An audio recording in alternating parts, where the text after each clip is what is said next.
सभी को नमस्कार। मैं नम्रता श्रीवास्तव आप सबों का बहुत बहुत स्वागत करती हूँ।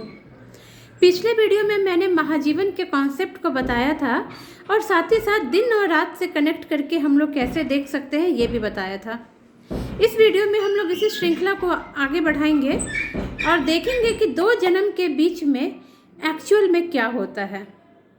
जैसा कि मैंने पहले भी कहा था कि जब आत्मा एक शरीर को त्यागती है और दूसरा जन्म लेती है, इन दोनों जन्मों के बीच में आत्मविश्लेषण होता है। तो वो कैसे होता है, कहाँ होता है, ये बात करेंगे। और दूसरी चीज़ कि हमें कुछ याद क्यों नहीं रहता है। हम कहते हैं कि हमारा पिछला जन्म हुआ था या इस तरीके से श्रृंखला आगे बढ़ रही है, तो हमें कुछ याद क्यों नहीं होता है। तो सबसे पहले हम लोग बात कर ले कि हम लोगों ने अपने जीवन में ज़रूर एक्सपीरियंस किया होगा कि हमारे ग्रैंड पेरेंट्स, ग्रैंड मदर या उनके पहले के लोग या कोई भी ऐसे ओल्ड मैन या ओल्ड वुमन जो बिल्कुल कहते हैं ना कि मृत्यु शैया पे है, जिनका कि कहा जाता है एक नेचुरल डेथ की तरफ वो जा रहे हैं और अब समय नज़दीक आ गया, या तो वो बहुत दिनों से बीमार है या फिर वो उम्र की वजह से उनका अंत समय अब नज़दीक आ गया है। ऐसे केसेस में हमने प्रायः सुना होगा कि वो अपने जीवन साथी के बारे में या किसी ऐसे आदमी के बारे में जो कि अब शरीर में नहीं है, उनका नाम लेके कहते हैं कि वो मुझे लेने आ रहे हैं, अब मुझे जाना है, या वो खड़े हैं, वो मुझे देख रहे हैं या लेने आ रहे हैं। इस तरह की बातें वो करते हैं। तो आखिर वो ऐसा क्यों कहते हैं, क्यों करते हैं? आपने भी सुना होगा, मैंने भी अपनी लाइफ में सुनी है ये बातें। तो जब इसको विश्लेषण किया गया तो पता चला कि अगर नेचुरली कोई डेथ होने वाली होती है तो हमारे फ्रेंड्स, रिलेटिव या जो भी लोग जो इस दुनिया में नहीं है, जो शरीर को त्याग चुके होते हैं, वो हमें लेने आते हैं अगर नेचुरल डेथ है तो।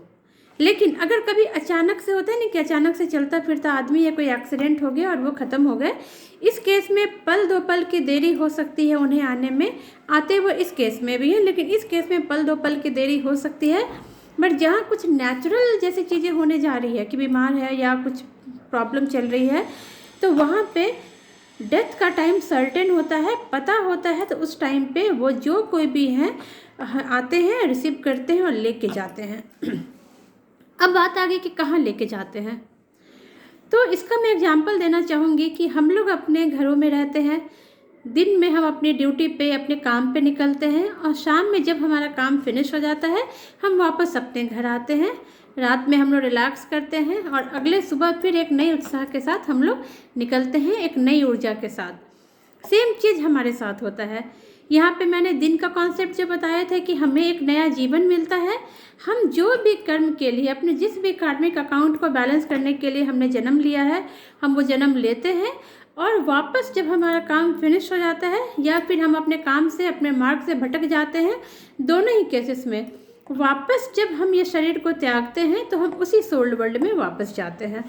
तो इस तरीके से देखा जाए कि जिस तरीके से पृथ्वी पे हमारा अपना एक घर होता है, ठीक वैसे ही हम अपना काम फिनिश करने के बाद अपने सोल वर्ल्ड में वापस लौटते हैं। तो उस सोल वर्ल्ड को इस लिहाज से हमारा असली घर माना जाता है। हम जन्म कहीं भी लें, हम दिल्ली, मुंबई, पटना, देश विदेश, कहीं भी, यूएस, अमेरिका, कहीं भी हम जन्म लें, वापस हमें अपने सोल वर्ल्ड में ही जाना होता है। इसीलिए उसे हमारा असली घर माना जाता है। अब देखते हैं, एक केस स्टडी डॉक्टर न्यूटन के बुक से ही मैं लेके आई हूँ। उसमें है कि एक इंसान होता है, वो एक लड़की को बहुत टॉर्चर करता है, बहुत तरीके से टॉर्चर करता है। तो जब वो वापस इस शरीर को त्यागता है, नेचुरली वो भी ख़त्म होता है। जब वो इस शरीर को त्यागता है तो सोल वर्ल्ड में जब उसका आत्मविश्लेषण होता है तो वहाँ पर ये पता चलता है कि मतलब उसने अपने आप को इस चीज़ को रियलाइज़ किया कि मैंने इस लड़की के साथ बहुत गलत किया है, बहुत मैंने शोषण किया इसका। तो अब क्या? तो अब वो ये डिसाइड करता है कि मैंने चूँकि इसके साथ बहुत गलत किया, अब जो मेरा अगला जन्म होगा वो मैं एक लड़की के रूप में जन्म लूँगा और जो जो अत्याचार मैंने इसके ऊपर किए हैं वो सब अत्याचार अब मैं सहूँगा, ताकि मेरा कार्मिक अकाउंट भी बैलेंस हो जाए और मुझे मतलब कर्मों का हिसाब तो मेरा मिल ही जाए, साथ ही साथ मैं ये सीख भी ले सकूं कि कितना कष्ट होता है जब किसी को इस तरीके से टॉर्चर करते हैं।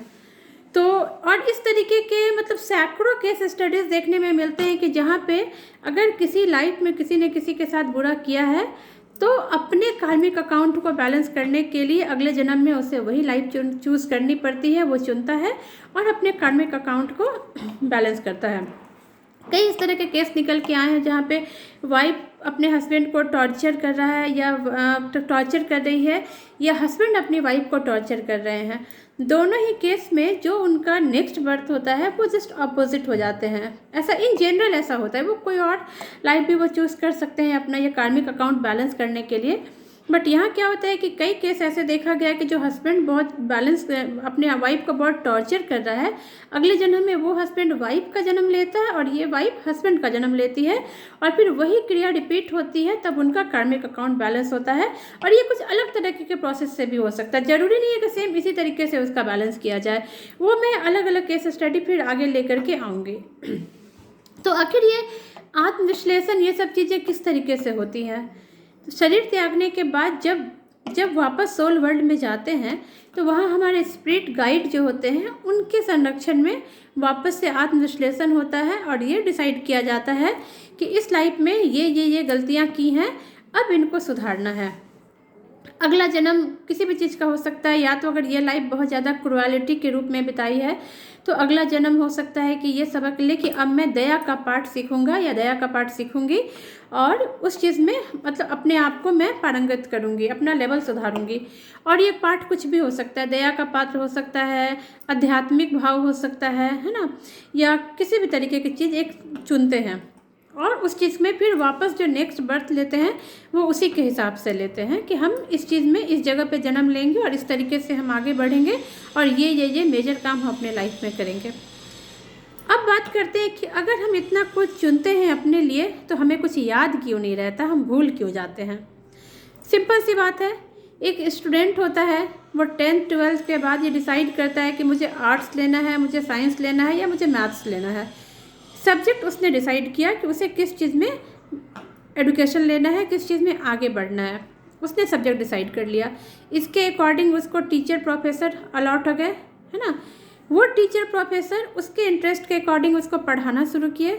उन्होंने उसको जितना ज्ञान हो सकता है उस सब्जेक्ट से रिलेटेड उनको दिया।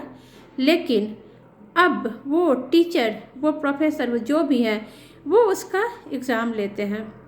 वो ये देखना चाहते हैं कि मैंने जो इसको पढ़ाया इसने ये सीखा या नहीं सीखा। इसके लिए वो कुछ क्वेश्चन तैयार करके देते हैं और उस स्टूडेंट को उसका आंसर लिखना रहता है। अब अगर यहाँ पर उसके टीचर उसको क्वेश्चन लिख के दे दें और उसके साथ उसे बुक भी ले लें कि लो ये बुक है, मैंने तुम्हें इसी से पढ़ाया है, तुम्हें जो आंसर लिखना है तुम लिख दो, तो वो स्टूडेंट क्या सीखेगा? वो कुछ सीख पाएगा? वो कुछ भी नहीं सीख पाएगा। इस वजह से उसे क्वेश्चन तो दिया जाता है बट उसके बुक ले लिए जाते हैं। सेम चीज़ हमारी लाइफ में होता है। जब हम हमारे सोल वर्ल्ड में जाते हैं और हम ये डिसाइड करते हैं कि हमें अगले जन्म में अध्यात्म सीखना है, हमें दया का भाव सीखना है, या हमें परोपकार सीखना है, या हमें जो कुछ भी सीखना है उसकी ट्रेनिंग हमें वहाँ दे दी जाती है। और जब हमारा जन्म होता है उसके कुछ दिनों के बाद हमसे हमारी वो मेमोरी ले ली जाती है, फिज़िकल मेमोरी से हटा दी जाती है, ताकि हमने जो स्पिरिट वर्ल्ड में सीखा, हमें जो गाइडेंस मिला, उसके अकॉर्डिंग अब लाइफ के में अपना वो कर्म हमें करना है और वो परीक्षा देनी है। एक चीज़ और गौर कीजिएगा, जब लाइफ में कुछ करना चाहते हैं, किसी चीज़ में आगे बढ़ना चाहते हैं, तो देखिएगा एक के बाद एक बहुत परेशानियाँ आती हैं। जो लोग उन परेशानियों से डर के रुक गए वो कुछ खास नहीं रह जाते हैं, जो थे वही रह जाते हैं या उससे भी कम हो जाते हैं। लेकिन जो इन परेशानियों को आगे झेला, जीता और आगे बढ़े, वो एक के बाद एक करके क्रॉस करते हुए इन परेशानियों को जब वो आगे बढ़ते चले जाते हैं पार करके, तो वो ज़रूर सफल होते हैं। और यही परेशानियाँ क्वेश्चन पेपर हैं जो हमारे स्पिरिट गाइड हमारे लिए तय की रहती हैं। लाइक अगर मैंने ये सीखा है कि मुझे दया धर्म दिखाना है, तो मेरे पास बहुत सारी ऐसी परेशानी आएंगी जहाँ पे मुझे इस दया धर्म को रेप्लिकेट करने में, उसको प्रयोग में लाने में प्रॉब्लम होती रहेगी। लेकिन अगर मैंने वहाँ पे आके छोड़ दिया, मैं क्विट कर गई, तो मैं हार गई, मैं परीक्षा में फेल हो गई।